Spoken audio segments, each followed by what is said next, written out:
Hi നമസ്കാരം. നമ്മൾ ഇന്ന് വരുന്നത് ഹോപ്സിൻ്റെ ഇംഗ്ലീഷ് ക്ലാസ്സിലേക്കാണ്. കുറച്ച് ക്വസ്റ്റ്യൻസും അതിൻ്റെ റിലേറ്റഡ് ഫാക്ട്സുമാണ് നമ്മൾ വർക്കൗട്ട് ചെയ്യേണ്ടത്. നിങ്ങൾ ആദ്യം ചോദ്യങ്ങൾ റെഫർ ചെയ്യണം. ആ ചോദ്യങ്ങളുടെ ശരി ഉത്തരങ്ങൾ കണ്ടുപിടിക്കാൻ പറ്റുമോ നോക്കണം. അതിനുശേഷം ശരി ഉത്തരം എന്താണ്, റിലേറ്റഡ് ഫാക്ട്സ് എന്തൊക്കെയാണ് എന്ന് നോക്കാം. നമ്മുടെ ആദ്യത്തെ ചോദ്യം എന്ന് പറയുന്നത് ഷീ സഫറിങ് ഫ്രം താനറ്റോഫോബിയ. എന്താണ് താനറ്റോഫോബിയ എന്ന വാക്കിൻ്റെ അർത്ഥം? താനറ്റോ എന്ന വാക്ക് കാണുമ്പോഴേ നിങ്ങൾ ഓർക്കുക, ഇറ്റ് മീൻസ് ഡെത്ത്, മരണം എന്നാണ് ആ വാക്കിനർത്ഥം. അങ്ങനെയാണെങ്കിൽ താനറ്റോഫോബിയ എന്ന് കേൾക്കുമ്പോൾ ഓർക്കുക അത് ഫിയർ ഓഫ് ഡെത്ത് ആണ്.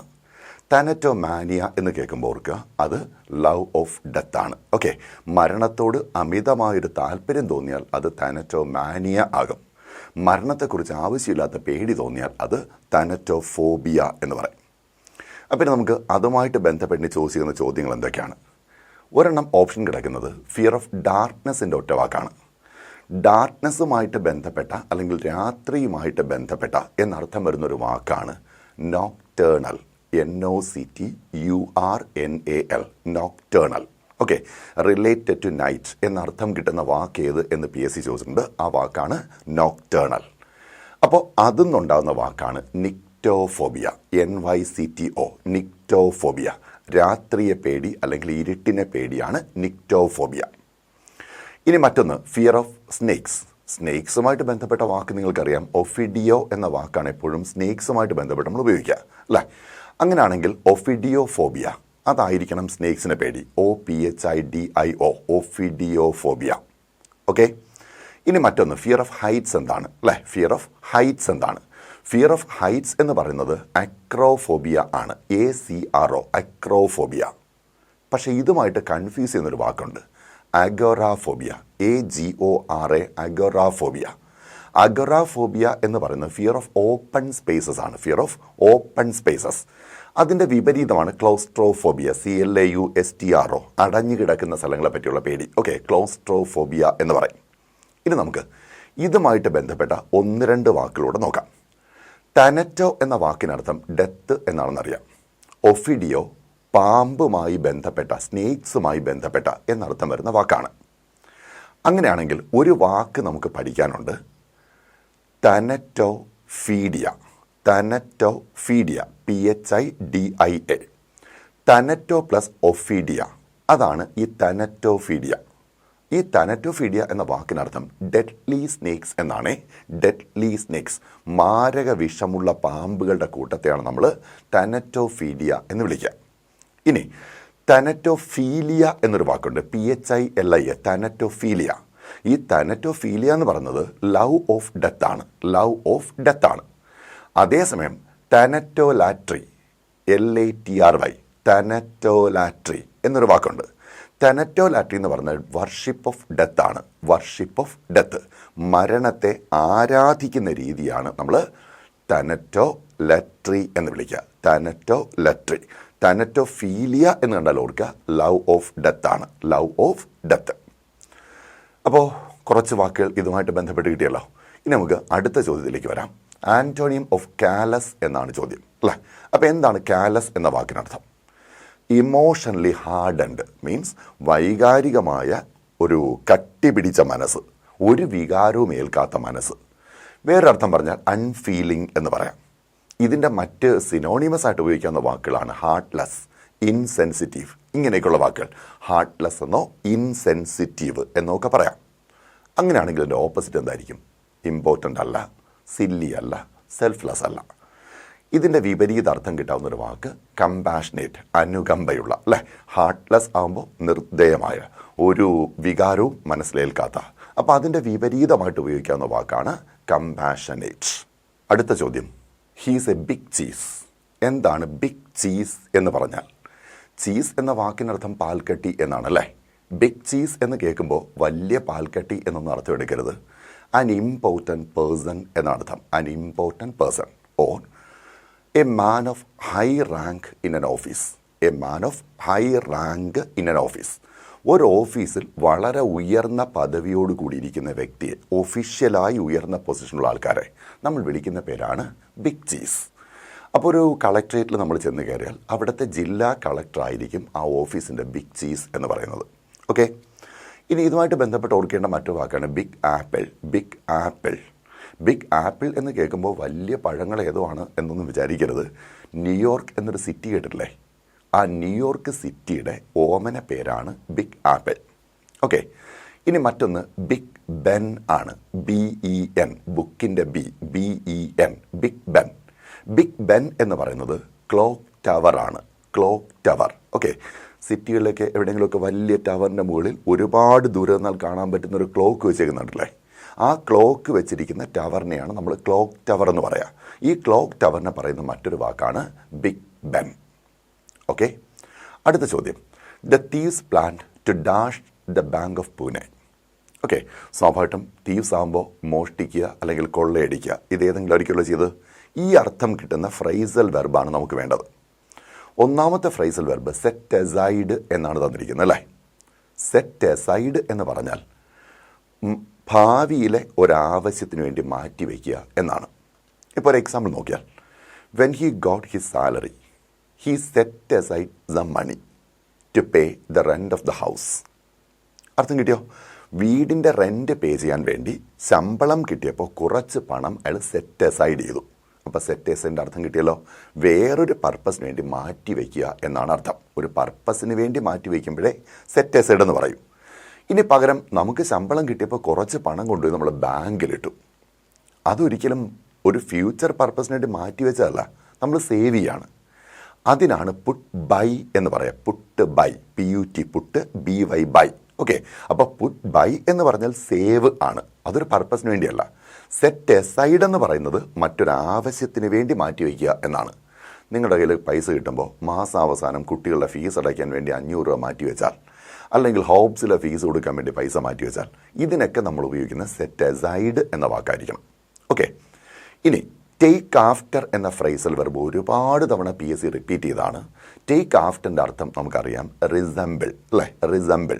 റിസംബിൾ എന്ന് പറഞ്ഞാൽ ലുക്ക് ലൈക്ക്, ഒരാളിനെ പോലെ ഇരിക്കുക, അല്ലെങ്കിൽ എന്തെങ്കിലും ഒന്നിനെ പോലെ ഇരിക്കുക, നല്ല സാമ്യമുണ്ടായിരിക്കുക.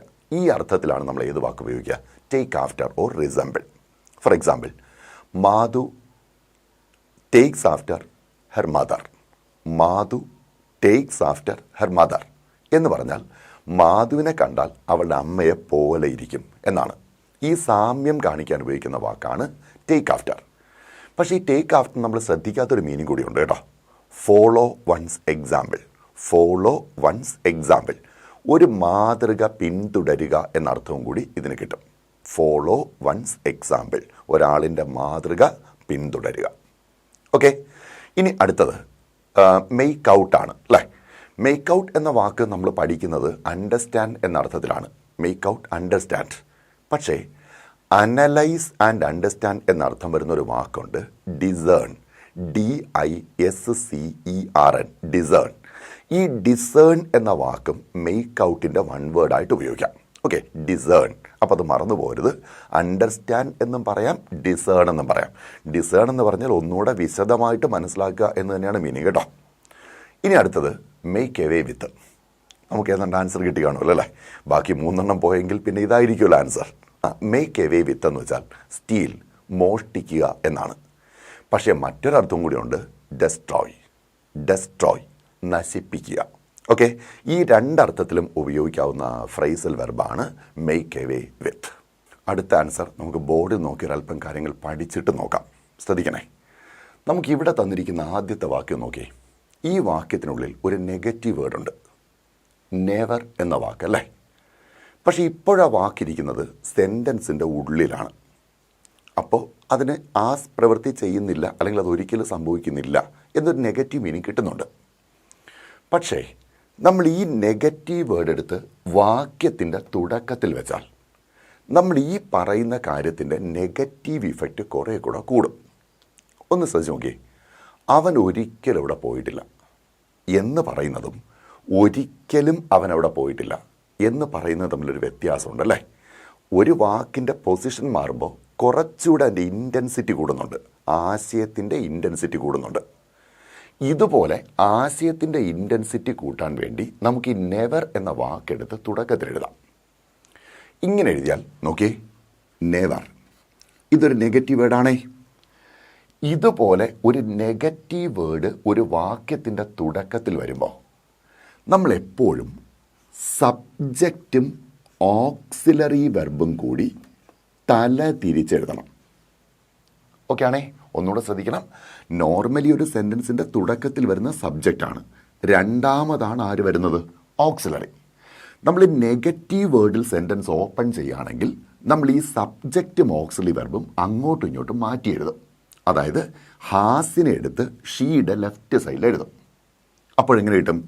Never has she loud her child എന്നാകും.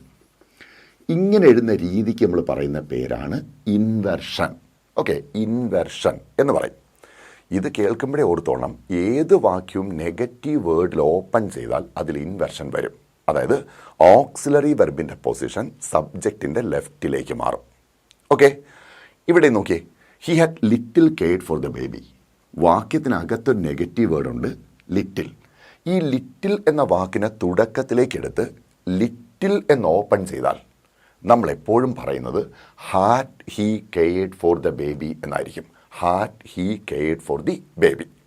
ഓക്കെ, അങ്ങനെയാണെങ്കിൽ ഇതിൻ്റെ ഉത്തരം കിട്ടിയല്ലോ. ഈ സെൻറ്റൻസ് ഓപ്പൺ ചെയ്യുന്നത് നെവർ എന്ന വാക്കിലാണ് അല്ലേ?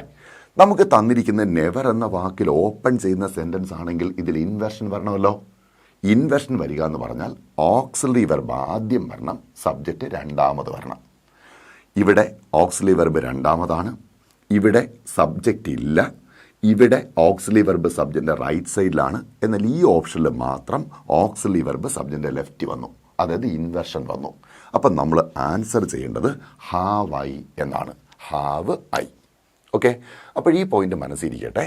ഏത് നെഗറ്റീവ് വേർഡ് സെൻറ്റൻസിൻ്റെ ഓപ്പണിങ്ങിൽ കണ്ടാൽ ഓർത്തിരിക്കണം, അതിനകത്ത് ഇൻവെർഷൻ നിർബന്ധമായിട്ടും ഉണ്ടാവണം. അടുത്ത ചോദ്യം പാസീവ് വോയിസ് ആണ്. Niharika can solve the crisis. ഈ വാക്യം എങ്ങനെ പാസീവ് ആക്കും? നോർമലി ഇക്വേഷൻ ഉപയോഗിച്ച് ഇത് ചെയ്യാൻ പാടാണ്. ഞാൻ നിങ്ങൾക്കൊരു പാസീവ് വോയിസിൻ്റെ ഷോർട്ട് കട്ട് പറഞ്ഞുതരാം, ഒന്ന് ശ്രദ്ധിക്കണേ. നമ്മൾ ഈ ഒരു പോയിന്റ് എപ്പോഴും മനസ്സിലിട്ടേക്കുക. ഒരു ബി ഫോം, അതായത് be, am is are, was were, been, being, ഇതൊക്കെ കഴിഞ്ഞ് വരുന്ന വെർബ് എപ്പോഴും ING ഫോമിലായിരിക്കും. ഓക്കെ, ഇനി ഹാവ്, ഹാവിൻ്റെ രൂപങ്ങളാണ് ഹാവ്, ഹാസ്, ഹാര്. ഇതിലേതെങ്കിലും ഒന്നിൻ്റെ റൈറ്റ് സൈഡിൽ വരുന്നത് എപ്പോഴും പാസ്റ്റ് പാർട്ടിസിപ്പിൾ വെർബായിരിക്കും. ഇവയൊഴികെ ബാക്കിയുള്ള ഓക്സിലറീസ്, അതായത് do, does, did, will, would, shall, should, can, could, may, might, must, have to, ഇങ്ങനെയൊക്കെയുള്ള ഓക്സിലറീസ് ഉണ്ടല്ലോ. ഇവയുടെ റൈറ്റ് സൈഡിൽ വരുന്ന വെർബ് എപ്പോഴും റൂട്ട് വെർബായിരിക്കും. ഇനി ഓർക്കേണ്ടത്, പ്രസൻറ്റ് വെർബോ പാസ്റ്റ് വെർബോ വരുമ്പോഴാണ് നമുക്ക് ഒരിക്കലും ഓക്സിലറി വെർബ് കാണാത്തത്. ഓക്കെ ആണേ? അപ്പോൾ നമുക്കൊരു വെർബിൻ്റെ ഫോം തിരിച്ചറിയാൻ ഈ കോഡ് മനസ്സിലിട്ടാൽ പെട്ടെന്ന് ചെയ്യാൻ പറ്റും. ഓക്കെ ആണേ? വെർബ് കണ്ടു, നമുക്ക് പരിചയമില്ല. ലെഫ്റ്റ് സൈഡിലിരിക്കുന്ന ഓക്സിലറി വെർബ് ബി ഫോം ആണെങ്കിൽ നമുക്ക് അപ്പോഴേ പറയാം അത് ING വെർബാണ്. ഓക്കെ, ഹാവിൻ്റെ രൂപമാണ് ലെഫ്റ്റ് സൈഡിൽ കാണുന്നതെങ്കിൽ അത് പാസ്റ്റ് പാർട്ടിസിപ്പിളാണ്. അതുപോലെ അതർ ഓക്സിലീസ് ഏതെങ്കിലും കാണുകയാണെങ്കിൽ അപ്പോഴേ ഓർത്തോളം റൂട്ട് വെർബാണ്. ഇനി ഓക്സിലറി വെർബ് ഇല്ലെങ്കിലോ ഒന്നുകിൽ പ്രസൻറ്റ് വെർബായിരിക്കും അല്ലെങ്കിൽ പാസ്റ്റ് വെർബായിരിക്കും.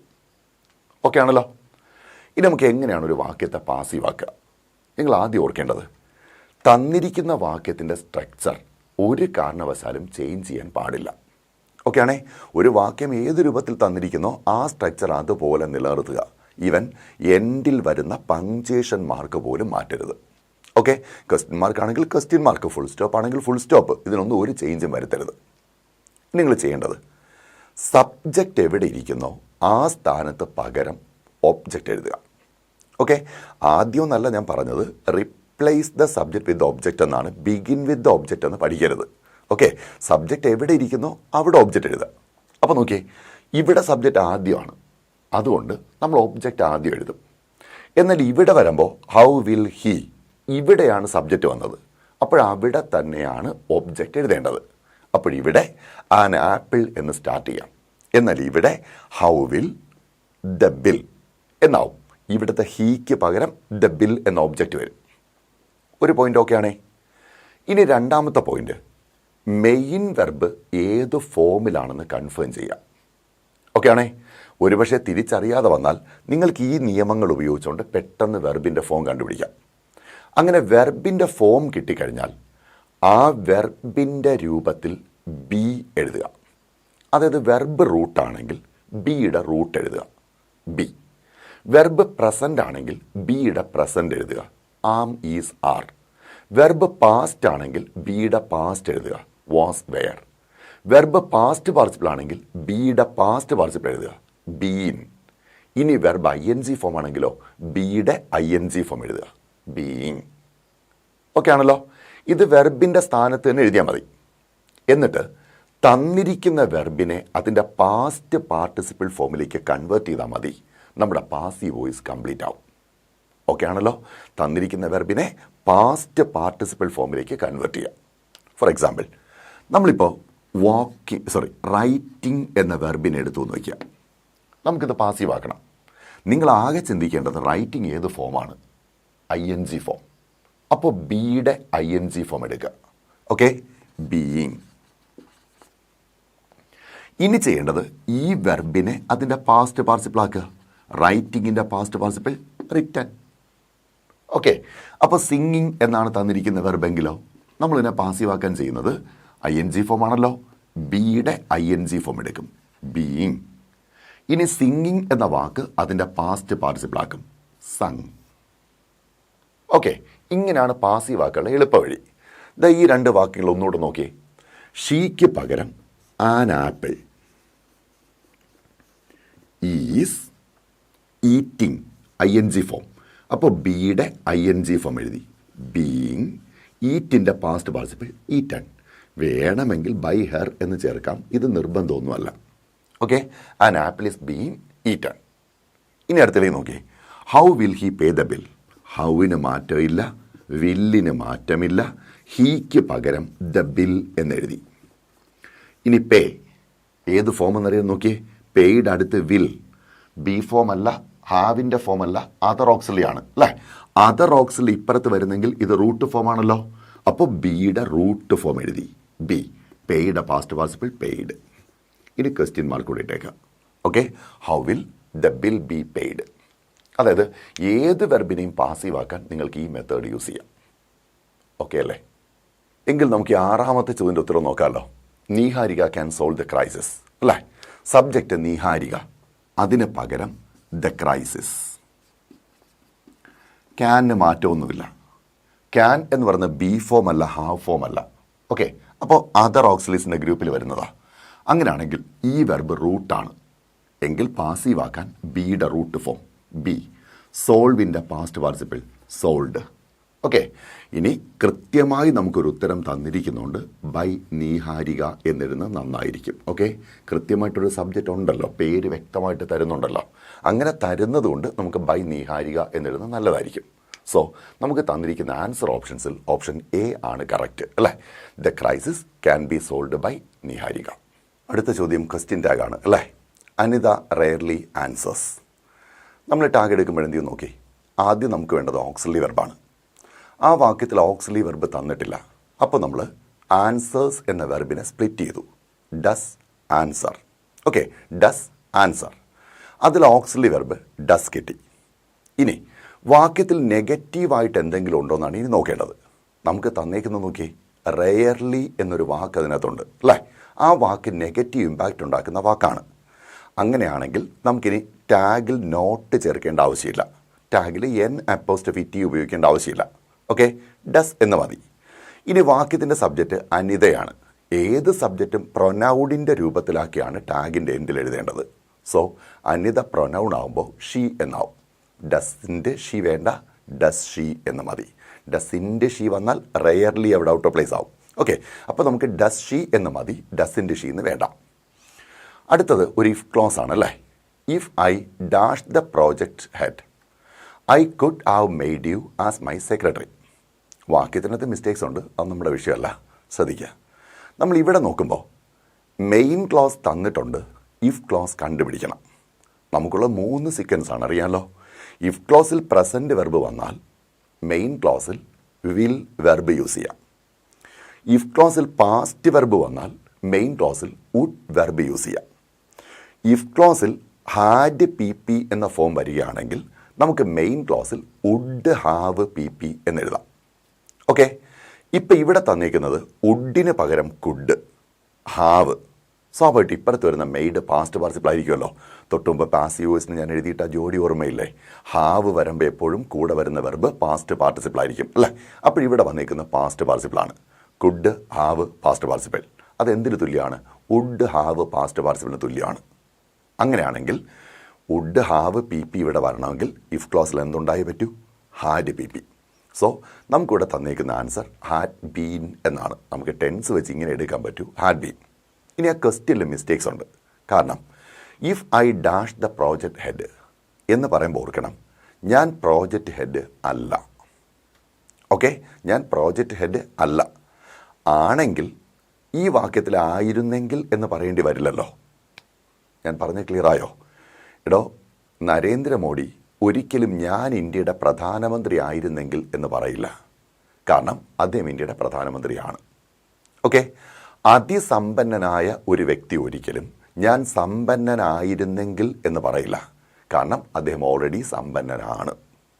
ഓക്കെ, അപ്പോൾ ഇവിടെ നോക്കിയേ, പ്രോജക്റ്റ് മാനേജർ ഒരിക്കലും താൻ പ്രോജക്റ്റ് മാനേജർ ആയിരുന്നെങ്കിൽ എന്ന് പറയില്ല. അങ്ങനെ പറയുന്നെങ്കിൽ അതിനർത്ഥം അയാൾ പ്രോജക്റ്റ് മാനേജർ അല്ല. ഓക്കെ, എങ്കിലും ഓർത്ത് നോക്കിയേ, if I dash the project heads, അവിടെ വന്നേക്കുന്ന വെർബ് ബി ഫോം അല്ലേ? എങ്കിൽ ഇമാജിനറി ആയ കാര്യങ്ങൾ പറയുമ്പോൾ വെയർ ഉപയോഗിക്കണം എന്ന നിയമം ഉപയോഗിക്കേണ്ടി വരും അല്ലേ? ഇമാജിനറി ആയ കാര്യങ്ങൾ ഉപയോഗിക്കുമ്പോൾ വെയർ എന്ന് പറയണം. അപ്പോൾ നോക്കിയേ, if I were the project head, പക്ഷെ അത് എടുക്കാൻ പറ്റില്ലല്ലോ, ഓപ്ഷനിൽ ഇല്ലെന്നുള്ളത് ഒരു കാര്യം. അല്ലെങ്കിൽ തന്നെ ഇപ്പുറത്ത് വരേണ്ടത് വുഡ് വെർബാണ്. പക്ഷെ ഇവിടെ തന്നിരിക്കുന്ന കുഡ് ഹാവ് പി പി അല്ലേ? അപ്പോഴാ ഓപ്ഷൻ എന്തായാലും എടുക്കാൻ പറ്റില്ല. സോ ചോദ്യത്തിലെ ഒരു മിസ്റ്റേക്ക് അതാണ്. ഈ വാക്യം ശരിക്കും പറയേണ്ടത് if I were the project head I would make you my secretary എന്നാണ്. രണ്ടാമത്തെ mistake, make somebody as something എന്ന് പറയില്ല, മെയ്ക്ക് സംബഡി സംതിങ്. ഓക്കെ, അപ്പോൾ ഇവിടെ പറയേണ്ടത് I could have made you my secretary എന്ന് മതി. Made you as my secretary എന്ന് പറയേണ്ട ആവശ്യം വരുന്നില്ല. ഓക്കെ, ഈ രണ്ട് മിസ്റ്റേക്സുകൾ ഉണ്ടെങ്കിലും നമ്മളിപ്പോൾ നോക്കി എന്തുവാണ്? കുഡ് ഹാവ് പാസ്റ്റ് പാർട്ടിസിപ്പിൾ ആണ് മെയിൻ ക്ലോസിൽ വന്നത്. അപ്പോൾ ഇഫ് ക്ലോസിൽ എടുക്കേണ്ടത് ഹാഡ് പി പി. ഓക്കെ, ആ റൂള് മാത്രം ഫോളോ ചെയ്താണ് നമ്മൾ ഹാഡ് പി പി എന്ന് ആൻസർ ചെയ്തത്. ക്ലിയർ അല്ലേ? അടുത്ത ചോദ്യം, every one of the players dash invited for the party. കോൺകോഡാണ് ചോദ്യം അല്ലേ? എവരി വൺ എന്ന വാക്ക് എപ്പോഴും സിംഗുലർ ഇഫക്റ്റ് ക്രിയേറ്റ് ചെയ്യുന്നതാണ്. So every one of the players, അതിലെ സബ്ജക്റ്റ് പ്ലെയേഴ്സ് അല്ല, എവരി വൺ ആണ്. നമുക്ക് അവിടെ ഉപയോഗിക്കേണ്ട വെർബ് സിംഗുലർ ആയിരിക്കണം. അങ്ങനെയാണെങ്കിൽ രണ്ട് വെർബ് വരുന്നുണ്ട്, ഒന്ന് ഹാസും മറ്റൊന്ന് വാസും അല്ലേ? ഇനി ഒന്നുകൂടെ നോക്കി, every one of the players ആണ് തുടക്കത്തിൽ നിൽക്കുന്ന ഭാഗം. പക്ഷേ every one of the players അല്ല ആ പ്രവൃത്തി ചെയ്യുന്നത്. ഇൻവൈറ്റ് എന്ന പ്രവൃത്തി ചെയ്യുന്നത് അത് മറ്റാരോ ആണ് അല്ലേ? വേറെ ആരോ ഇൻവൈറ്റ് ചെയ്തപ്പോൾ ആ ഇൻവിറ്റേഷൻ ലഭിച്ചവരാണ് every one of the players. അതായത് ഒബ്ജക്റ്റിലാണ് വാക്യം തുടങ്ങിയിരിക്കുന്നത്. ഇങ്ങനെ തുടങ്ങിയാൽ ഓയിസ് പാസീവ് ആക്കേണ്ടി വരും. ഓക്കെ, മനസ്സിലായില്ലെങ്കിൽ വേറെ എക്സാമ്പിൾ ശ്രദ്ധിച്ചു നോക്കേ. എ മാംഗോ ഡാഷ് എസ്റ്റർഡേ എന്ന് കിട്ടി. A mango dash yesterday, eat എന്ന വെർബ് ചേർക്കാൻ പറഞ്ഞു. സ്വാഭാവികമായിട്ടും എസ്റ്റർഡേ എന്ന് പറയുമ്പോൾ ഇന്നലെയാണ്, പാസ്റ്റാണ്. നമുക്കാകെ ഒരു പ്രവൃത്തിയേ ഉള്ളൂ. നമ്മളെന്ത് ചെയ്യും? പാസ്റ്റ് സിമ്പിളാക്കും. അപ്പോൾ എയ്റ്റ് എന്ന് കിട്ടും അല്ലേ? പക്ഷേ എയ്റ്റ് എന്ന വെർബ് ആക്റ്റീവ് വോയിസ് അല്ലേ? അതിൻ്റെ ലെഫ്റ്റിൽ എ മാംഗോ ആണ് നിൽക്കുന്നതെങ്കിൽ അതിനർത്ഥം മാങ്ങയാണ് കഴിക്കുക എന്ന പ്രവൃത്തി ചെയ്തത്. ഓക്കെ, അത് മറ്റെന്തോ സാധനങ്ങളെ മാങ്ങ എടുത്ത് കഴിച്ചു എന്നർത്ഥം കിട്ടും. മാങ്ങ പോയി മുന്തിരി പറിച്ച് കഴിച്ചു, അങ്ങനെയൊക്കെ മീനിങ് കിട്ടും. അങ്ങനെയാണോ? അല്ല, കഴിക്കുക എന്ന പ്രവൃത്തി ആരോ ചെയ്തു, ആ പ്രവൃത്തിയുടെ ഫലം അനുഭവിച്ചയാളാണ് മാംഗോ. ഈ മാംഗോ തുടക്കത്തിൽ വന്നാൽ സ്വാഭാവികമായിട്ടും ഓയിസ് പാസീവ് ആക്കിയേ പറ്റൂ. അപ്പോൾ എയ്റ്റ് എന്ന വെർബിൻ്റെ പാസീവ് എടുക്കണം. എയ്റ്റ് പാസ്റ്റ് ഫോമാണ്, ബിയുടെ past form was or were, plus ഈറ്റിൻ്റെ past participle eaten, was eaten or were eaten. A mango വരുമ്പോൾ വാസ് ഈറ്റൺ. ഇതുപോലാണ് ഇവിടെയും എടുക്കേണ്ടത്. Every one of the players എന്ന് പറയുന്ന പ്രവൃത്തി ചെയ്തവരല്ല, ആ പ്രവൃത്തിയുടെ ഫലം അനുഭവിച്ചവരാണ്. അതത് ഒബ്ജക്റ്റാണ്. ഒബ്ജക്റ്റിൽ ഓപ്പൺ ചെയ്താൽ എപ്പോഴും വെർബ് പാസീവ് ആകണം. പാസീവ് ആകണമെങ്കിൽ ബി ഫോമാണ് ഉപയോഗിക്കേണ്ടത് അല്ലേ. ബി ഫോമും പാസ്റ്റ് പാർട്ടിസിപ്പിളുമാണ് വരേണ്ടത്. അങ്ങനെയാണെങ്കിൽ ഇൻവൈറ്റഡ് എന്ന പാസ്റ്റ് പാർട്ടിസിപ്പിൾ ഉണ്ടല്ലോ, അതിന് തൊട്ട് മുമ്പ് കൊടുക്കേണ്ടത് ബിയുടെ ഫോമാണ് വാസ്. അപ്പോൾ 2 പോയിന്റ്. എവരി വൺ സിംഗുലർ ആയതുകൊണ്ട് has or was. Passive voice വന്നതുകൊണ്ട് വാസ്. ഹാസ് നമ്മൾ ഒഴിവാക്കി. അടുത്ത ചോദ്യം മിസ്പെൽറ്റ് വേർഡ് കണ്ടുപിടിക്കാനാണ് അല്ലേ. ആദ്യത്തെ വാക്ക് ആർക്കിടൈപ്പ് എന്നാണ്. ആർക്കിടൈപ്പിൻ്റെ സ്പെല്ലിങ് ARCHETYPE തന്നെയാണ്, അത് ശരിയാണ്. ഓക്കെ, ഇനി എന്താണ് ആർക്കിടൈപ്പ് എന്ന് ചോദിച്ചാൽ അർത്ഥം അൻ ഐഡിയൽ മോഡൽ എന്നാണ്. ഓക്കെ, വലിയ എന്തെങ്കിലും ഒന്ന് ഉണ്ടാക്കുമ്പോൾ അതിൻ്റെ ഒരു ചെറിയ മോഡൽ ഉണ്ടാക്കുന്നതിനാണ് നമ്മൾ എന്ത് പേര് വിളിക്കുക? ആർക്കിടൈപ്പ്. ഈ ആർക്കിടൈപ്പ് എന്ന അർത്ഥം വരുന്ന മറ്റൊരു വാക്ക് PSC ഒരിക്കൽ പരീക്ഷയ്ക്ക് ചോദിച്ചു. ആ വാക്കാണ് ക്വിൻറ്റസെൻസ്. ക്വിൻറ്റസെൻസ്. ഓക്കെ, QUINTESSENCE,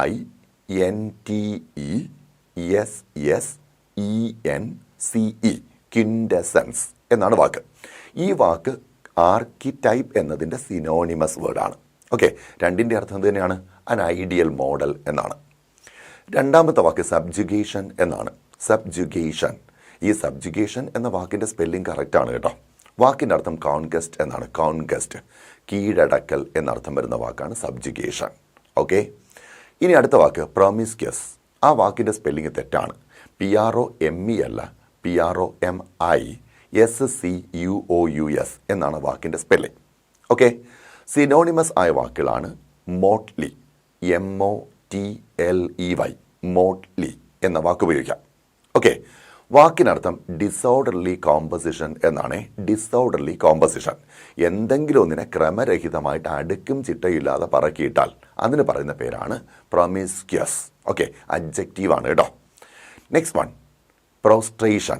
പ്രോസ്ട്രേഷൻ, ആ വാക്കിൻ്റെ സ്പെല്ലിംഗ് കറക്റ്റാണ്. ഈ വാക്കും PSC നേരത്തെ അർത്ഥം ചോദിച്ചിട്ടുണ്ട്. എന്തെന്നറിയാമോ? Kneeling down. Kneeling down. Okay, ആൾക്കാരുടെ മുമ്പിൽ നമ്മൾ വിധേയത്വത്തോടെ മുട്ടുകുത്തി നിൽക്കില്ലേ?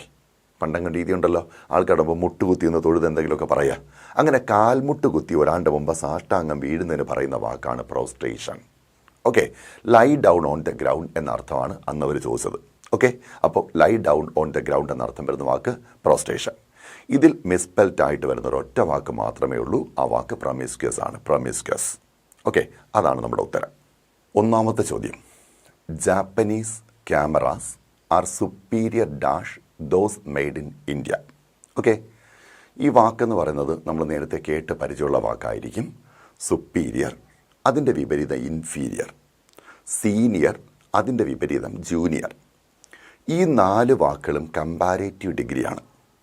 കമ്പാരേറ്റീവ് ഡിഗ്രിയിൽ അഡ്ജക്റ്റീവ് കഴിയുമ്പോൾ സാധാരണഗതിയിൽ ദാൻ ചേർത്തിട്ട് സബ്ജക്റ്റ് ഫോമാണ് പറയേണ്ടത്. ആദ്യം ദാൻ വരും, അതിൻ്റെ തൊട്ട് പിന്നാലെ സബ്ജക്റ്റ് ഫോം വരും. ഓക്കെ, ഒരു എക്സാമ്പിൾ ഒന്ന് ശ്രദ്ധിക്കണേ. Raju is ടോളർ than I. ടോളർ than me എന്നല്ല പറയേണ്ടത്, ടോളർ ദാൻ ഐ എന്ന് പറയണം. ആ നിയമത്തിന് വിപരീതമാണ് ഈ പറഞ്ഞ സുപ്പീരിയറും ഇൻഫീരിയറും സീനിയറും ജൂനിയറും. ഇവയുടെ തൊട്ട് പിന്നാലെ ദാൻ വരില്ല, പകരം ടു വരും. രണ്ടാമത്തെ പ്രത്യേകത, ദാൻ വരുമ്പോഴാണ് സബ്ജക്റ്റ് ഫോം. പക്ഷേ ഇപ്പോൾ വന്ന് ടു അല്ലേ, അപ്പോൾ സ്വാഭാവികമായിട്ടും ഒബ്ജക്റ്റ് ഫോം ആയിരിക്കും നമ്മൾ യൂസ് ചെയ്യുക. അപ്പോൾ വരേണ്ടത് ടു മീ എന്നൊക്കെയാണ് വരേണ്ടത് അല്ലേ. അങ്ങനെയാണെങ്കിൽ ഇവിടെ നോക്കിയേ, Japanese cameras are superior to those made in China. To those made in China. Okay, അടുത്ത ചോദ്യം, the attackers had to dash a series of castle defences before making the inner sanctum of the castle. Okay, അപ്പോൾ നോക്കിയേ, ഈ വാക്യം തന്നേക്കുന്നത് എങ്ങനെയാണ് നോക്കിയേ. The attackers had to dash a series of castle defences. Castle എന്ന് വെച്ചാൽ കോട്ട, കോട്ടയ്ക്കകത്തുണ്ടാകുന്ന ഡിഫൻസ്, പ്രതിരോധ സംവിധാനങ്ങൾ അല്ലേ. ഇതിനെ ഒരുപാടെണ്ണത്തിനെ അതിജീവിക്കേണ്ടി വന്നു ഏറ്റവും ഉള്ളിലെ അറയിലേക്ക് എത്താൻ എന്നല്ലേ പറയേണ്ടത്. അപ്പോൾ അതിജീവിക്കുക എന്നർത്ഥം കിട്ടണം. അതിനുപയോഗിക്കാവുന്ന ഫ്രൈസൽ വെർബാണ് get through. Get through. Okay, get through എന്ന വാക്കിന് ഇത്രയും അർത്ഥങ്ങളുണ്ട് കേട്ടോ. ഒന്ന് ഓവർകം, അതിജീവിക്കുക. മറ്റൊന്ന് എൻഡ്യൂർ, ENDURE, എൻഡ്യൂർ, സഹിക്കുക. ഓക്കെ, മൂന്നാമത് ഫിനിഷ്, അവസാനിപ്പിക്കുക, പൂർത്തിയാക്കുക. ഓക്കെ, ഏതെങ്കിലും ഒരു കാര്യം അവസാനിപ്പിക്കുക, പൂർത്തിയാക്കുക. ഇനി മറ്റൊന്ന് കമ്മ്യൂണിക്കേറ്റ്. ഓക്കെ, കമ്മ്യൂണിക്കേറ്റ്, ആശയവിനിമയം ചെയ്യുക. ഇത്രയും അർത്ഥങ്ങൾ നമുക്ക് ഗെറ്റ് ത്രൂ എന്ന വാക്ക് യൂസ് ചെയ്യാം. ഗെറ്റ് ത്രൂ, ഒന്നുകൂടെ അർത്ഥം പറയാം. ഓവർകം എന്ന് പറയാം, എൻഡ്യൂർ എന്ന് പറയാം, ഫിനിഷ് എന്ന് പറയാം, കമ്മ്യൂണിക്കേറ്റ് എന്ന് പറയാം. ഓക്കെ, രണ്ടാമത് കൊടുത്തേക്കുന്ന ഫ്രേസൽ വെർബ് ഗോ ത്രൂ ആണ് അല്ലേ? Go through. ഈ ഗോ ത്രൂ എന്ന വാക്കിന് എക്സിക്യൂട്ട് എന്നർത്ഥമുണ്ട്, നടപ്പിലാക്കുക. രണ്ടാമത് എക്സാമിൻ എന്നർത്ഥമുണ്ട്, ശ്രദ്ധയോടെ പരിശോധിക്കുക. അതിൻ്റെ മറ്റൊരു വാക്കാണ് സ്ക്രൂട്ടിനൈസ്. Okay, scrutinise. മൂന്നാമത് റിസൈറ്റ്, കവിത ചൊല്ലുക. RECITE, റിസൈറ്റ്, കവിത ചൊല്ലുക എന്നർത്ഥമുണ്ട്.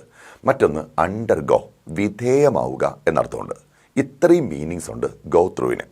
ഓക്കെ, നമ്മളെപ്പോഴും ചെയ്യുന്നൊരു കാര്യമുണ്ട്, ഗോ ത്രൂ എന്ന് പറഞ്ഞാൽ പാസ് കെയർഫുള്ളി എന്നോ അല്ലെങ്കിൽ എക്സാമിനെന്നോ ഒരർത്ഥം പഠിച്ചു വയ്ക്കും. പക്ഷേ PSC പലപ്പോഴും ഒരർത്ഥത്തിലല്ല ചോദിക്കുക, അതിൻ്റെ മറ്റ് മീനിങ്സും കൂടെ ഉപയോഗിക്കും. അപ്പോൾ സ്വാഭാവികമായിട്ടും ഒരു മീനിങ് മാത്രം പഠിക്കുന്നവർക്ക് ആ മീനിങ് കിട്ടാതെ വരും അല്ലേ? ആ മാർക്കും കിട്ടാതെ വരും. അതുകൊണ്ട് എല്ലാ അർത്ഥവും ഒന്ന് ശ്രദ്ധിക്കുന്നത് നന്നായിരിക്കും കേട്ടോ. ഇനി അടുത്ത ഗോ വിത്ത്. ഗോ വിത്ത് എന്ന വാക്കിന് ചൂസ് എന്നർത്ഥമുണ്ട്, തിരഞ്ഞെടുക്കുക, ചൂസ്. മറ്റൊന്ന് അക്സെപ്റ്റ്, സ്വീകരിക്കുക എന്നർത്ഥമുണ്ട്, അക്സെപ്റ്റ്. ഇനി ഡേറ്റ്, ഏത് ഡേറ്റ് ആണെന്ന് അറിയാമോ? ഈ യൂറോപ്യൻ കസ്റ്റം ഇപ്പോൾ ഇന്ത്യയിലൊക്കെ ഉണ്ടെന്ന് തോന്നുന്നു അല്ലേ? ആണും പെണ്ണും കൂടെ കല്യാണത്തിന് മുമ്പ് ഒരു എന്താ പറയുക, ചെറിയൊരു ലവ് അഫെയർ, അതല്ലെങ്കിൽ ചിലപ്പോൾ ഒരു സെമി സെക്ഷൽ അഫെയർ, ഇതിലൊക്കെ എത്താറുണ്ട്. ഇങ്ങനെ വരുന്ന ഡേറ്റിംഗ് എന്ന് നമ്മൾ പറയത്തില്ലേ, ആ ഡേറ്റിങ്ങിൻ്റെ ഡേറ്റ് എന്ന വെർബ് ഉപയോഗിക്കാം. മറ്റൊന്ന് മാച്ച്, പൊരുത്തപ്പെടുക എന്നർത്ഥം ഉപയോഗിക്കാം. ഇനിയൊന്ന് ഗർഭിണിയാവുക, ഗർഭം ധരിക്കുക എന്നർത്ഥം വരുന്നത് to carry. To carry means to become pregnant. Okay, ഇത്രയും അർത്ഥത്തിൽ നമുക്ക് ഉപയോഗിക്കാവുന്ന പ്രയോഗമാണ് go with. And the last one is go over അല്ലേ? ഗോ ഓവർ എന്ന് പറഞ്ഞാൽ അനലൈസ് എന്നർത്ഥമുണ്ട്, സ്ക്രൂട്ടിനൈസ് എന്നർത്ഥമുണ്ട്. ഏതിൻ്റെ അർത്ഥങ്ങളായത്? ഗെറ്റ് ത്രൂവിൻ്റെ അല്ലേ? പ്ലസ് ഒരർത്ഥം കൂടെ ഉണ്ട്, make an impression. Make an impression, ഒരാളിൻ്റെ മനസ്സിൽ ഒരു ഇംപ്രഷൻ ഉണ്ടാക്കുക, ഒരു തോന്നലുണ്ടാക്കുക, പോസിറ്റീവായ അഭിപ്രായം ഉണ്ടാക്കിയെടുക്കുക. ഈ അർത്ഥത്തിലൊക്കെ നമുക്ക് ഉപയോഗിക്കാവുന്നതാണ് ഗോ ഓവർ. നമ്മുടെ അടുത്ത ചോദ്യം വാക്യത്തിലെ ആഡ് വെർബിനെ ഐഡൻറ്റിഫൈ ചെയ്യാനാണ് അല്ലേ? The book is more interesting than the last one. ഇതിനകത്ത് ഏതാണ് ആഡ് വെർബ് എന്ന് കണ്ടുപിടിക്കണം. അതിനാദ്യം എന്താണ് ആഡ് വെർബ് എന്നൊരു വ്യക്തമായ ഐഡിയ വേണ്ടേ? ഞാനൊന്ന് പെട്ടെന്ന് പറഞ്ഞുതരാൻ ശ്രദ്ധിക്കണം കേട്ടോ, ഒരുപാട് നിങ്ങൾ ബോറടിപ്പിക്കുന്നില്ല, ശ്രദ്ധിക്കണം. നമ്മളിപ്പോൾ ഈ 3 വാക്യങ്ങൾ നോക്കിയാൽ ഇതിലോരോ വെർബുകളുണ്ട് അല്ലേ? ഈ വെർബുകളെന്ന് വെച്ചാൽ എന്തുവാ? പ്രവൃത്തികളാണ്. അപ്പോൾ 3 വെർബുണ്ടെന്ന് പറഞ്ഞാൽ 3 പ്രവൃത്തികൾ തന്നിട്ടുണ്ട്. നമ്മൾ നോക്കിയേ, ഈ പ്രവൃത്തിയുമായിട്ട് ബന്ധപ്പെട്ട എന്തൊക്കെയോ പ്രത്യേകതകൾ തുടർന്ന് വരുന്ന വാക്കുകൾ സൂചിപ്പിക്കുന്നുണ്ട്. ഇങ്ങനെ സൂചിപ്പിക്കാൻ കഴിയുന്നത് 3 പ്രത്യേകതകളാണ്. കേട്ടല്ലോ, 3 പ്രത്യേകതകളാണ് ഇങ്ങനെ സൂചിപ്പിക്കാൻ കഴിയുക. അത് ഏതൊക്കെയാണെന്ന് ചോദിച്ചാൽ, ഒന്ന്, പ്രവൃത്തി നടന്നത് എങ്ങനെ. 2, പ്രവൃത്തി നടന്നത് എവിടെ, അത് നടന്ന സ്ഥലം. അടുത്തത്, ആ പ്രവൃത്തി നടന്നത് എപ്പോൾ. ഓക്കെ ആണേ? ഇനി ഹൗ എന്നൊരു ചോദ്യവും വരാം, പക്ഷെ അതിനൊരിക്കലും ഫ്രേസോ വെർബ് ഒരു വേർഡോ ഒന്നും പറ്റില്ല, അത് ക്ലോസ് ഉപയോഗിച്ചാണ് പറയുക. അപ്പോൾ അതുകൊണ്ടാണ് നമ്മൾ അതിനെപ്പറ്റി പറയാത്തത്. ഇനി ശ്രദ്ധിക്കണേ, ഈ 3 ചോദ്യങ്ങൾക്ക് ഉത്തരമായി വരുന്ന എന്തെങ്കിലും ഒരു പ്രത്യേകത ആ പ്രവൃത്തിക്കുണ്ടാവും. അത് സൂചിപ്പിക്കുന്ന ഒരു വാക്കും ഇവിടെ ഉണ്ടാവും. ഈ വാക്കുകളെ നമുക്ക് ആഡ് വെർബ് എന്ന് വിളിക്കാം. ഓക്കെ, അപ്പോൾ നിങ്ങൾ ചെയ്യേണ്ടത് ഒരു സബ്ജക്റ്റും ഒരു വെർബും വരെ വായിച്ച് നോക്കിയിട്ട് അതിനെ തുടർന്ന് ഈ ചോദ്യങ്ങളുടെ ഉത്തരമായിട്ട് എന്തെങ്കിലും ഉണ്ടോ എന്ന് നോക്കുക. ഉണ്ടെങ്കിൽ അതിനെ നമുക്ക് എന്ത് പേരിട്ട് വിളിക്കാം? വെർബ് എന്ന് വിളിക്കാം. ആഡ് വെർബ് എന്ന് വിളിക്കാം. അപ്പോൾ ഈ തന്നിരിക്കുന്ന ഫാസ്റ്റും എബ്രോഡും യെസ്റ്റർഡേയും ഒക്കെ എന്ത് തന്നെയാണ്? ആഡ് വെർബാണ്. എങ്ങനെയെന്ന് കിട്ടിയല്ലോ? ഓക്കെ, ഷീ വാക്ക് ഫാസ്റ്റ്, അവൾ നടന്നത് എങ്ങനെയാണ്? ഫാസ്റ്റ്. രണ്ടാമത്, അവൾ പോയി, എവിടേക്കാണ് പോയത്? വിദേശത്തേക്ക്. അവൾ മരിച്ചു, എപ്പോഴാണ് മരിച്ചത്? ഇന്നലെ. ഇങ്ങനെ കിട്ടുന്ന ഈ വാക്കുകളെ നമുക്ക് എന്ത് പേര് വിളിക്കാം? Add verb. പക്ഷെ ആഡ് വെർബ് ഇവിടെ കൊണ്ട് തീർന്നില്ല കേട്ടോ. നിങ്ങൾ പണ്ട് പഠിച്ചിരുന്ന ക്രിയയെ വിശേഷിപ്പിക്കുന്ന വാക്കുകളാണ് ആഡ് വെർബ് എന്നൊക്കെ പഠിച്ചു കാണും, അതുകൊണ്ട് തീർന്നില്ല. ഒന്ന് ശ്രദ്ധിക്കണേ, ഇവിടെ ഗേൾ എന്നൊരു നൗൺ കാണാം. ഓക്കെ, നൗണുണ്ട്, ഗേൾ ഒരു നൗണാണല്ലോ. ഈ നൗണുമായിട്ട് ബന്ധപ്പെട്ട ഒരു പ്രത്യേകതയെ സൂചിപ്പിക്കുന്ന വാക്കാണ് ബ്യൂട്ടിഫുൾ. ശരിയല്ലേ? നൗൺ ഗേൾ, ആ ഗേൾ എന്ന വാക്കിൻ്റെ ഒരു പ്രത്യേകത കാണിക്കുന്ന വാക്കാണ് ബ്യൂട്ടിഫുൾ. എങ്ങനെയുള്ള ഗേളാ? സുന്ദരിയാണ്. അപ്പോൾ ബ്യൂട്ടിഫുൾ എന്ന വാക്ക് നൗണിൻ്റെ വിശേഷണമാണെങ്കിൽ ഇതിൻ്റെ പേര് അഡ്ജക്റ്റീവ് എന്നാണ്. ഓക്കെ, അപ്പോൾ ഈ വാക്യത്തിലിരിക്കുന്ന ബ്യൂട്ടിഫുൾ ഒരു അഡ്ജക്റ്റീവാണ്. നമുക്ക് അടുത്ത സ്റ്റെപ്പിലേക്ക് വന്നാലോ? അപ്പോഴൊരാൾ ചോദിച്ചു, എത്രത്തോളം ബ്യൂട്ടിഫുൾ, എത്രത്തോളം ബ്യൂട്ടിഫുൾ, ബ്യൂട്ടിഫുള്ളൊക്കെ തന്നെ, എത്രത്തോളം എന്ന് ചോദിച്ചു. അപ്പോൾ നമ്മൾ ഉത്തരം പറഞ്ഞു, ബ്യൂട്ടിഫുൾ എന്ന് വെച്ചാൽ വെരി ബ്യൂട്ടിഫുൾ. കണ്ടോ, ഇവിടെ ഗേളിൻ്റെ വിശേഷണമാണ് ബ്യൂട്ടിഫുൾ. ബ്യൂട്ടിഫുൾ എന്ന അഡ്ജക്റ്റീവിൻ്റെ ഇൻറ്റൻസിഫയറാണ് വെരി. ഓക്കെ അല്ലേ? ഈ വെരിക്ക് പേര് ആഡ്വർബ് എന്ന് തന്നെയാണ്. അപ്പോൾ അഡ്ജക്റ്റീവിൻ്റെ ഇൻറ്റൻസിഫയറും ആഡ്വർബാവും. ഒരു പോയിന്റ് കിട്ടിയല്ലോ. Next, she walked dash fast. കണ്ടല്ലോ, അവൾ നടന്നു, വെർബാണല്ലോ. നടന്നതെങ്ങനെ? ഫാസ്റ്റ്. അപ്പം ഇത് ആഡ്വർബാണ് അല്ലേ? പ്രവൃത്തി എങ്ങനെ നടന്നു എന്ന് കാണിക്കുന്ന വാക്ക് ആഡ്വർബ് അല്ലേടാ. അപ്പം ഇത് ആഡ്വർബാണ്. എങ്കിൽ നോക്ക്, നമ്മൾ ചോദിച്ചു എത്രത്തോളം ഫാസ്റ്റ്. അപ്പം കേട്ടുന്ന ആൾ പറഞ്ഞു റിയലി ഫാസ്റ്റ്. ഇങ്ങനെ പറഞ്ഞാൽ ഫാസ്റ്റ് എന്ന ആഡ്വർബിൻ്റെ വിശേഷണമാണ് റിയലി. ഓക്കെ, ഇങ്ങനെ വരുന്ന വാക്കിനെയും നമ്മൾ ആഡ്വർബ് എന്ന് വിളിക്കും. ഓക്കെ അല്ലേ?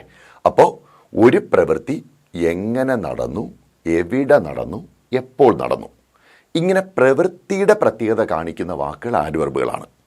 എന്നാൽ ഒരു അഡ്ജക്റ്റീവ് വാക്യത്തിലുണ്ടെങ്കിൽ, ഒരു ആഡ്വർബ് വാക്യത്തിലുണ്ടെങ്കിൽ അതിൻ്റെ ഇൻറ്റൻസിഫയറായി ഉപയോഗിക്കുന്ന വാക്കുകളെയും ആഡ്വർബ് എന്ന് തന്നെ വിളിക്കാം. ക്ലിയർ ആയല്ലോ? അങ്ങനെയാണെങ്കിൽ ഇനി നിങ്ങളുടെ മുമ്പുള്ള ക്വസ്റ്റിലേക്ക് നോക്കിയേ. The book is more interesting than the last one എന്നല്ലേ ചോദ്യം? The book is more interesting than the last one എന്നായിരുന്നു ചോദ്യം അല്ലേ? ഈ ചോദ്യം നമ്മളെടുത്ത് നോക്കിക്കഴിഞ്ഞാൽ അതിനകത്ത് the book is more interesting അല്ലേ? അതിൽ ഇൻട്രസ്റ്റിംഗ് എന്ന വാക്ക് വന്നിട്ടുണ്ട്. അതൊരു അഡ്ജക്റ്റീവാണ്. എത്രത്തോളം ഇൻട്രസ്റ്റിംഗ് എന്ന് ചോദിച്ചാൽ നമുക്ക് ഉത്തരം കിട്ടും മോർ ഇൻട്രസ്റ്റിംഗ്. അപ്പോൾ ഇൻട്രസ്റ്റിംഗ് എന്ന് പറയുന്ന അഡ്ജക്റ്റീവ്, അതിൻ്റെ ഇൻറ്റൻസിഫയറായി വന്ന വാക്ക് മോർ. ഈ മോർ എന്ന വാക്കിനെയാണ് ആഡ്വർബായിട്ട് എടുക്കേണ്ടത്. ഓക്കെ, ഇനി നിങ്ങൾ നോക്കിക്കഴിഞ്ഞാൽ ദാൻ എന്താണെന്ന് ചോദിക്കും. ദാന് രണ്ട് പർപ്പസ് ഉണ്ട്. ദാന് ചിലപ്പോഴൊക്കെ നമ്മൾ കൺജങ്ഷനായിട്ട് ഉപയോഗിക്കും, ചിലപ്പോഴൊക്കെ പ്രിപ്പോസിനായിട്ട് ഉപയോഗിക്കാറുണ്ട്. കൺജങ്ഷനായിട്ടും എടുക്കാം, പ്രിപ്പോസിനായിട്ടും എടുക്കാം. ഓക്കെ, ഇനി അടുത്തൊരു വാക്ക് വന്നിരിക്കുന്നത് ലാസ്റ്റ് ആണ് അല്ലേ? ലാസ്റ്റിൻ്റെ തൊട്ടപ്പുറത്ത് വൺ എന്ന് പറയുന്ന വാക്കിരിപ്പുണ്ട്. അപ്പോൾ അതിൻ്റെ വിശേഷണമായിട്ടാണ് ലാസ്റ്റ് ഉപയോഗിച്ചേക്കുന്നത്. അപ്പോൾ ലാസ്റ്റ് എന്ന വാക്ക് അഡ്ജക്റ്റീവാണ്, അഡ്ജക്റ്റീവ്. ഓക്കെ ആണേ? അപ്പോൾ ഇത്രയുമാണ് അതിനെപ്പറ്റി ശ്രദ്ധിക്കേണ്ട കാര്യങ്ങൾ. ഒപ്പം ഒരു കാര്യങ്ങളൊന്ന് പറഞ്ഞു കേട്ടെ, മോർ എന്ന വാക്കിനെ ഒരു നൗണിൻ്റെ കൂടെ ചേർത്ത് കാണാറുണ്ടല്ലോ അല്ലേ? അങ്ങനെ വന്നാൽ ആ മോറിനെ ഡിറ്റർമിനർ എന്ന് പറയും കേട്ടോ. മോർ അവിടെ അത് ആഡ്വർബ് അല്ല, അതിൻ്റെ പേര് ഡിറ്റർമിനർ എന്നാണ്. For example, I need more water. I need more water. അവിടെ മോർ എന്ന വാക്കിൻ്റെ തൊട്ടപ്പുറത്ത് വാട്ടർ എന്ന് കാണും. നിങ്ങൾ ആലോചിക്കും വാട്ടർ നൗൺ അല്ലേ, അപ്പോൾ മോർ അഡ്ജക്റ്റീവ് അല്ലേ? അല്ല, മോറിനെ വിളിക്കുന്ന ഡിറ്റർമിനർ എന്നാണ്. ഓക്കെ, അത് അഡ്ജക്റ്റീവ് അല്ല. ഇനി നമുക്ക് തന്നിരിക്കുന്ന ചോദ്യത്തിലേക്ക് നോക്കാം. നിങ്ങളെ മുമ്പിലുള്ള ക്വസ്റ്റിലേക്ക് നോക്കാം. The book is more interesting than the last one എന്നല്ലേ ചോദ്യം. ഈ ചോദ്യത്തിൽ ആഡ്വർബിനെ കണ്ടുപിടിക്കണം. ദ ബുക്ക് അവിടെ ഒന്നൊന്നുമില്ല, ഈസ് മോർ ഇൻട്രസ്റ്റിംഗ്. നോക്കുമ്പോൾ ഇൻട്രസ്റ്റിംഗ് എന്ന വാക്ക് ഒരു അഡ്ജക്റ്റീവാണ്. ഓക്കെ, ആ അഡ്ജക്റ്റീവിൻ്റെ ഇൻറ്റൻസിഫയർ, അത് എത്രത്തോളം ഇൻട്രസ്റ്റിംഗ് ആണ്? More interesting. അവിടെ മോർ എന്ന വാക്കാണ് ആഡ്വർബ്. എന്തുകൊണ്ടെന്നറിയാലോ? ഇൻട്രസ്റ്റിംഗ് എന്ന അഡ്ജക്റ്റീവിൻ്റെ ഇൻറ്റൻസിഫയർ ആണ് മോർ. ഇനി ഓർക്കണേ, ഈ മോർ എന്ന വാക്ക് ചിലപ്പോൾ നൗണിൻ്റെ കൂടെ ചേർന്ന് വരും. For example, I need more water. More plus water ഇങ്ങനെ വരും. ഇങ്ങനെ വരുമ്പോൾ ഓർത്തോളണം, അവിടെ ഒരിക്കലും വാട്ടർ എന്ന നൗണിൻ്റെ അഡ്ജക്റ്റീവ് അല്ല മോർ. അവിടെ മോറിനെ വിളിക്കുന്നത് ഡിറ്റർമിനർ എന്നാണ്. ഡിറ്റർമിനർ. ഓക്കെ, അപ്പോൾ നിങ്ങൾ ചോദിക്കും എന്താണ് ഈ ദാൻ? ദാൻ എന്ന വാക്കിന് ഒന്നുകിൽ കൺജങ്ഷനായിട്ട് യൂസ് ചെയ്യാം, അല്ലെങ്കിൽ പ്രിപ്പോസിനായിട്ട് യൂസ് ചെയ്യാം. കൺജങ്ഷനായിട്ട് വരാം, അല്ലെങ്കിൽ പ്രിപ്പോസിനായിട്ട് വരാം. ഇനി ലാസ്റ്റ് വണ്ണിലെ ലാസ്റ്റ് എന്താണ്? വൺ എന്ന വാക്ക് അപ്പുറത്തിരിക്കുന്നുണ്ടോ? അപ്പോഴതിൻ്റെ വിശേഷണമായിട്ട് ഉപയോഗിച്ച വാക്കാണ് ലാസ്റ്റ്. അപ്പോൾ ലാസ്റ്റ് എന്ന വാക്ക് അവിടെ അഡ്ജക്റ്റീവാണ്. ഓക്കെ, സെൻറ്റൻസിൽ ആ കൂടി ഒരു ആഡ്വർബേ ഉള്ളൂ. ഈ ആഡ്വർബ് നിങ്ങൾ തീരെ പ്രതീക്ഷിക്കാത്ത ഒന്നായിരിക്കും അല്ലേ? മോർ. That's answer. ഇനി നമുക്ക് അടുത്ത ചോദ്യത്തിലേക്ക് വരാം. കറക്റ്റ് പെയർ കണ്ടുപിടിക്കാണ് പറഞ്ഞേക്കുന്നത് അല്ലേ? അതിനകത്തൊരു ചെറിയ പ്രശ്നമുണ്ട് കേട്ടോ. ഫസ്റ്റ് വേർഡ് എനിക്ക് കിട്ടിയേക്കുന്ന പ്രിൻ്റ് ബെനിഫാക്ടേഴ്സ് എന്നാണ്. ഓക്കെ, ബെനിഫാക്ടർ എന്ന വാക്കിൻ്റെ ഫെമിനിൻ ജെൻഡർ ബെനിഫാക്ട്രസ് എന്നാണ്, ബെനിഫാക്ടസ്. പക്ഷേ ബെനിഫാക്ടേഴ്സ് എന്ന് വരുമ്പോൾ ബെനിഫാക്ടസസ് എന്ന പ്ലൂറലും വരേണ്ടി വരും. ബെനിഫാക്ടസസ് എന്ന പ്ലൂറലും ഉണ്ട്. ഓക്കെ, അപ്പോൾ പ്ലൂറലായിട്ട് വരേണ്ടതാണ്. നമ്മൾ അങ്ങനെ നോക്കിയാൽ ആ ജോഡി തെറ്റാണ്. പക്ഷേ ബെനിഫാക്ടറിൻ്റെ ഫെമിനിൻ ജെൻഡറാണ് നോക്കുന്നതെങ്കിൽ ബെനിഫാക്ടസ് കറക്റ്റാണ്. എങ്ങനെ വരും നമുക്ക് നോക്കാം. Next, fiancé, fiancée. അറിയാലോ, പ്രതിശ്രുത വരനും പ്രതിശ്രുത വധുവും. അപ്പോൾ ഫിയാൻസെ, ഫിയാൻസി ഇത് കറക്റ്റാണ് അല്ലേ. അടുത്ത മാസ്റ്റർ. മാസ്റ്റർ എന്നതിൻ്റെ ഫെമിനിൻ ജെൻഡർ മാസ്ട്രസ് അല്ല, മിസ്ട്രസ് ആണ്, മിസ്ട്രസ്. ഓക്കെ, അപ്പോൾ മാസ്റ്റർ മിസ്ട്രസ് ഒരു റോങ് പെയറാണ്. ഓക്കെ, അപ്പോൾ 1 ശരിയാണോ എന്ന് നമുക്ക് പറയാറായിട്ടില്ല. 2 ശരിയാണ്, 3 തെറ്റാണ്. 4, മാൻ സെർവൻറ്റ്, മെയ്ഡ് സെർവൻറ്റ്. മാൻ സെർവൻറ്റ്, മെയ്ഡ് സെർവൻറ്റ്. മാൻ സെർവൻറ്റ് എന്ന വാക്കിൻ്റെ ഫെമിനിൻ ജെൻഡർ തന്നെയാണ് മെയ്ഡ് സെർവൻറ്റ്. അപ്പോഴതും ശരിയാണ്. സോ നമ്മൾ കൺഫേം ചെയ്തു 2ഉം 4ഉം ശരിയാണ്, 3 തെറ്റാണ്. 1 സസ്പെൻസ് ഇരിക്കുക. ഇനി നമ്മൾ ആൻസേഴ്സിൽ നോക്കി.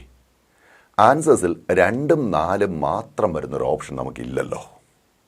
അപ്പോഴെന്ത് ചെയ്യും? 1 കൂടി വരുന്ന ഓപ്ഷൻ നമ്മൾ ശരിയായിട്ട് അംഗീകരിക്കേണ്ടി വരും അല്ലേ. കാര്യം അവരെന്ത് പരിഗണിച്ചില്ല? ഈ പ്ലൂറലും സിംഗുലറും ആയിപ്പോയൊന്നും പരിഗണിച്ചിട്ടില്ല. അവർ നോക്കി എന്തേ ഉള്ളൂ? Masculine gender, feminine gender. അങ്ങനെ നോക്കിയാൽ ബെനിഫാക്ടർ, ബെനിഫാക്ടേഴ്സ് കറക്റ്റ് ജോഡിയാണ്. PSC പരീക്ഷ ഇങ്ങനെയാണ്. അവർക്ക് പറ്റുന്ന കാര്യങ്ങളൊക്കെ കൂടെ നമ്മളൊന്ന് അഡ്ജസ്റ്റ് ചെയ്ത് പോകണം. മനുഷ്യനല്ലേ ക്വസ്റ്റ്യൻ ഇടുന്നത് അല്ലേ. അപ്പോൾ അതിൻ്റേതായ മിസ്റ്റേക്സ് ഒക്കെ വരുമല്ലോ. ശരി, നമുക്ക് 5ാമത്തെ ചോദ്യത്തിലേക്ക് വരാം. The current dash of wireless transmission systems is each individual system operates on its own. Okay, ഇപ്പോഴത്തെ വയർലെസ് ട്രാൻസ്മിഷൻ സിസ്റ്റത്തിൻ്റെ ഡാഷ് എന്ന് പറയുന്നത് ഓരോ ഇൻഡിവിജ്വൽ സിസ്റ്റവും അതിൻ്റേതായ രീതിയിൽ പ്രവർത്തിക്കുക എന്നാണ് അല്ലേ. അപ്പോൾ ഇപ്പോഴത്തെ വയർലെസ് ട്രാൻസ്മിഷൻ സിസ്റ്റംസിൻ്റെ ഡാഷ് എന്ന് പറയുന്നത് ഓരോ ഇൻഡിവിജ്വൽ സിസ്റ്റവും അതിൻ്റേതായ രീതിയിൽ പ്രവർത്തിക്കുക എന്നാണ്. ഡാഷിൽ എന്ത് ഫില്ല് ചെയ്യും? ലോക്കസ് സ്റ്റാൻഡി എന്ന് പറഞ്ഞാൽ right to appear in the court എന്നാണ്. Right to appear in the court, ഒരാൾക്ക് വേണ്ടി കോടതിയിൽ പ്രത്യക്ഷപ്പെടാനുള്ള അധികാരം. അതായത് നിങ്ങൾ വക്കാലത്ത് കൊടുക്കുക എന്ന് പറയത്തില്ലേ, ഈ വക്കാലത്താണ് ലോക്കസ് സ്റ്റാൻഡി. നമുക്ക് വേണ്ടി ഒരു വക്കീലിന് കോടതിയിൽ ചെല്ലാനുള്ള റൈറ്റ് നമ്മൾ കൊടുക്കുന്നതാണ് ലോക്കസ് സ്റ്റാൻഡി. 2ാമത്തെ മോഡസ് ഓപ്പറാൻഡി. മോഡസ് ഓപ്പറാൻഡി എന്ന് പറഞ്ഞാൽ mode of operation or the way of operation എന്നാണ്, പ്രവർത്തന ശൈലി എന്നാണ്. ഓക്കെ, ഇത് പഠിക്കുമ്പോൾ കൂടെ ഓർത്തോണം. മോഡസ് വിവെൻഡി എന്നൊരു പറയുന്നുണ്ട്, VIVENDI, മോഡസ് വിവെൻഡി. അതിൻ്റെ അർത്ഥം മോഡ് ഓഫ് ലൈഫ് എന്നാണ് കേട്ടോ, സ്റ്റൈൽ ഓഫ് ലൈഫ് എന്നാണ്, ജീവിത ശൈലി എന്നാണ്. ഇത് പ്രവർത്തന ശൈലി. ഓക്കെ, ഇനി ലിംഗ്വ ഫ്രാങ്ക നിങ്ങൾ കേട്ടുള്ളതാണ്. Lingua franca means a common language. Okay, a common language. ഇനി അടുത്തത് സബ് ജൂഡിസ്. സബ് ജൂഡിസ് എന്ന് പറഞ്ഞാൽ under the consideration of the court എന്നാണ്. Okay, under the consideration of the court, കോടതിയുടെ പരിഗണനയ്ക്ക് വിധേയമായിരിക്കുന്ന എന്നാണ്. ഇനി അതിൻ്റെ സിനോണിമസ് ആയിട്ട് ഉപയോഗിക്കാവുന്ന മറ്റൊന്നുണ്ട്, അറ്റ് ബാർ കേട്ടോ. ഇംഗ്ലീഷ് സ്റ്റൈല് അറ്റ് ബാർ എന്നാണ്, BAR, അറ്റ് ബാർ എന്നാണ്. അപ്പോൾ ഇതിലേതായിരിക്കും നമുക്ക് വേണ്ടത്? ഇപ്പോഴത്തെ വയർലെസ് സിസ്റ്റംസിൻ്റെ പ്രവർത്തന രീതി അല്ലേ, അതല്ലേ ഇതിൽ ചേരൂ. പ്രവർത്തന രീതി എന്ന് വരുന്നത് മോഡസ് ഓപ്പറാൻഡി ആണ്. അപ്പോൾ നമുക്ക് വേണ്ടത് മോഡസ് ഓപ്പറാൻഡി. അടുത്ത ചോദ്യം കറക്റ്റ് പെയർ കണ്ടുപിടിക്കുക എന്നുള്ളതാണ് അല്ലേ. A government of 2 people, dialect. തെറ്റ്.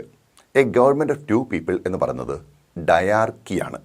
ഡയാർക്കി, DIARCHY ഉപയോഗിക്കാം, DYARCHY ഉപയോഗിക്കാം കേട്ടോ. ഡയാർക്കി എന്നാണ് വാക്ക് വായിക്കുന്നത്. ഇനി എന്താണ് ഡയലക്റ്റ് എന്ന് ചോദിച്ചാൽ ഒരു കൂട്ടം ആൾക്കാർ ഉപയോഗിക്കുന്ന ഒരു ഭാഷയുടെ രൂപഭേദത്തെ വിളിക്കുന്ന പേരാണ് ഡയലക്റ്റ്. ഫോർ എക്സാമ്പിൾ, കന്യാകുമാരി തൊട്ട് പാറശാല തൊട്ട് കാസർഗോഡ് വരെ മലയാളം എന്നൊരു ലാംഗ്വേജ് കാണാം. പക്ഷെ ഓരോ പ്രദേശം ചെല്ലുമ്പോൾ ഈ ഒരു ലാംഗ്വേജ് തന്നെ പലതായി മാറുന്ന കാണാം അല്ലേ. ഇങ്ങനെ ആ വരുന്ന വേരിയൻസിനെ നമ്മൾ വിളിക്കുന്ന പേരാണ് ഡയലക്റ്റുകൾ. അടുത്തത്, one who is forced by law to be a soldier. അതായത് ഒരു എമർജൻസി ഘട്ടം വരുമ്പോൾ പട്ടാളക്കാരാകാൻ വേണ്ടി നിയമപരമായിട്ട് നിർബന്ധിക്കപ്പെടുന്ന അവസ്ഥ. ഓക്കെ, അങ്ങനെ നിയമപരമായിട്ട് നിർബന്ധിച്ച് പട്ടാളക്കാരാക്കുന്ന അവസ്ഥയ്ക്ക് കോൺസ്ക്രിപ്ഷൻ എന്ന് പറയും. കോൺസ്ക്രിപ്ഷൻ. മറ്റൊരു വാക്ക് ഡ്രാഫ്റ്റ് എന്നാണ്, ഡ്രാഫ്റ്റ്. അപ്പോൾ അത് കറക്റ്റാണ്. ഓക്കെ, അടുത്ത് to give or leave by a will. Okay, വിൽപത്രത്തിലൂടെ മറ്റൊരാൾക്കായിട്ട് അവകാശം പകർന്നു കൊടുക്കുക, സ്വത്ത് പകർന്നു കൊടുക്കുക. ഇതിനുപയോഗിക്കുന്ന വാക്ക് ബിക്വിത്ത് തന്നെയാണ്, ബിക്വിത്ത്. ഈ ബിക്വിത്തിൻ്റെ ഓപ്പോസിറ്റ് പലപ്പോഴും PSC ചോദിച്ചിട്ടുണ്ട്, ഇൻഹെറിറ്റ്.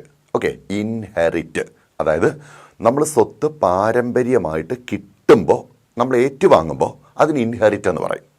നമ്മൾ ഈ സ്വത്ത് അനന്തരാവകാശി കൊടുക്കുമ്പോൾ അതിനെ ബിക്വിത്ത് എന്ന് പറയും.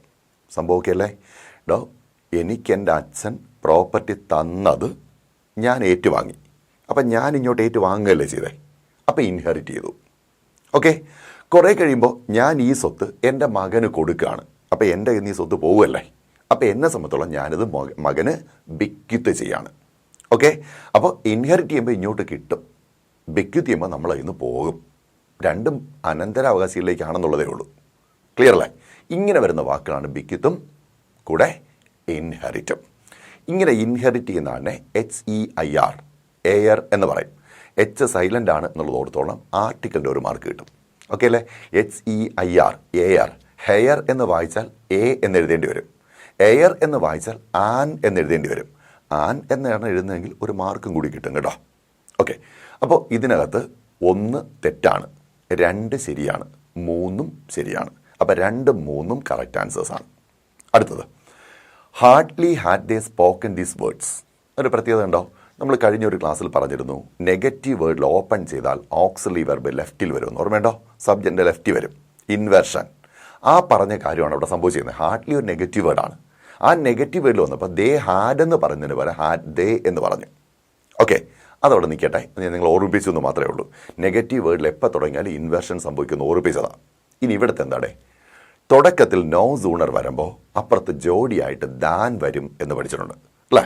ഹാർഡ്ലിയോ സ്കേഴ്സ്ലിയോ തുടക്കത്തിൽ വന്നാൽ, നോ സൂണറും ഹാർഡ്ലിയും സ്കേഴ്സ്ലിയും ഒന്നാണ്, പക്ഷേ ഹാർഡ്ലിയും സ്കേഴ്സ്ലിയും തുടക്കത്തിൽ വരുമ്പോൾ സെക്കൻഡ് ക്ലോസ് ഓപ്പൺ ചെയ്യുന്നത് വെൻ എന്നാണ്, ദാൻ എന്നല്ല. ദാനുമല്ല ദെന്നുമല്ല, WHEN, വെൻ എന്നായിരിക്കണം.